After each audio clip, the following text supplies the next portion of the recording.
Hello buddy, so I had this cake order, a plain chocolate cake supposed to deliver to someone, but in my area there was no light and I don't want to, kind of risk my pot making it dry or using it to bake, the normal using of the pot to bake.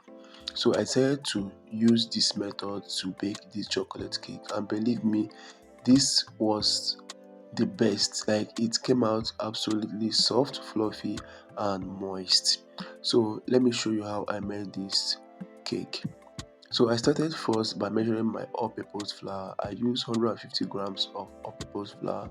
To that I added 100 grams of sugar, 25 grams of unsweetened cocoa powder, half teaspoon of crushed nutmeg seed powder, half teaspoon of cinnamon powder, half plus 1/8 teaspoon of baking soda, half plus 1/8 teaspoon of baking powder. Okay, so after adding that, I added 1/8 teaspoon of salt. Then I went ahead and combine everything. Make sure you combine everything thoroughly. If you have a sieve, you can sift everything. Then I added 1 teaspoon of my milk flavor powder. So after adding the powdered milk flavor, I combined everything together, make a well at the center, added my vegetable oil. So I added the 50 grams of vegetable oil. To that I added 1 teaspoon of my combo flavor and 1 teaspoon of coffee flavor. You can also use chocolate flavor to replace this. Next, I measured out 100 grams of buttermilk, then I added a little part of it, then kept the remaining. So I added my eggs, 65 grams of whole egg. So you can measure the egg, whisk it, then measure out 65 grams. So after adding that, I combined everything just as you see in the video, added the remaining part of my buttermilk and combined everything, and I got something just like this, as you can see.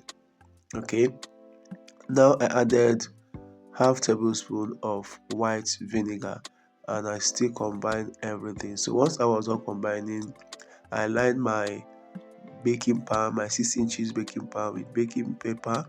Also rubbed the margarine all around it. If you also have baking paper to cover both the sides, fine.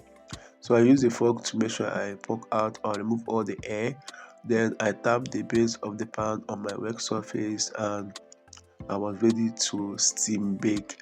So what I did was I got these pebbles, washed them, add some water in the pot. Once the water started boiling, I dropped the pebbles in there.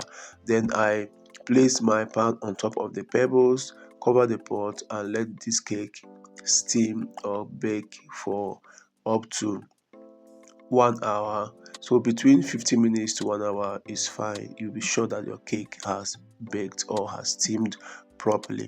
So I transfer this on a cooling rack and let it cool down completely, just as you see in the video. And I had this amazing cake. You can see how soft, how fluffy the cake is, like, and it was so moist. Like, if you make this cake, believe me, I'm going to love it, because even my customer loved it and the review was so amazing. Note before, steamed cakes last longer when kept refrigerated. So thanks for watching.